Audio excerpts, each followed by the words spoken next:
તો કેમ આવું થવા માંડ્યું બધાય બોલજો.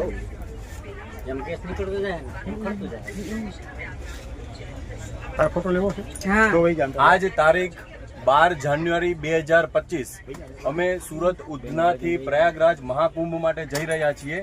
આ પહેલી ટ્રેન છે મહાકુંભમાં શાહી સ્નાન માટે. અમે બધા અમારા ફેમિલી સાથે મુસાફરી કરી રહ્યા છીએ ત્યારે 3:20 જલગાંવથી 3 કિલોમીટર આગળ અચાનક પથ્થરમારો થયો. તો આ કાચની જો આની સ્થિતિ, હવે આ કાચ આગળ બીજો લોડ લઈ શકે એમ નથી અને હવે જો આમાં એક પણ માર આવશે તો અમારું નક્કી નથી શું થશે. અમને તાત્કાલિક આગળનું જે નેક્સ્ટ સ્ટેશન આવે ત્યાં અમને તાત્કાલિક પ્રોટેક્શન આપો. અમને અમારી અને અમારા પરિવારની સખત ચિંતા છે. મહેરબાની કરીને અમારી સુરક્ષાનું આપ સમાધાન આપો.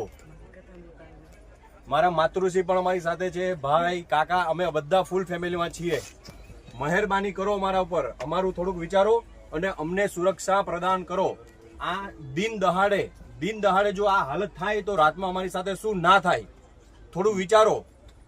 અમે ધાર્મિક કામ માટે જઈએ છીએ, ધાર્મિક માટે જઈએ છીએ, મહાકુંભમાં સ્નાન માટે. અને આ ટ્રેનમાં, આ કોચમાં ઘણા બધા જે છે બધા મહાકુંભમાં આવે છે.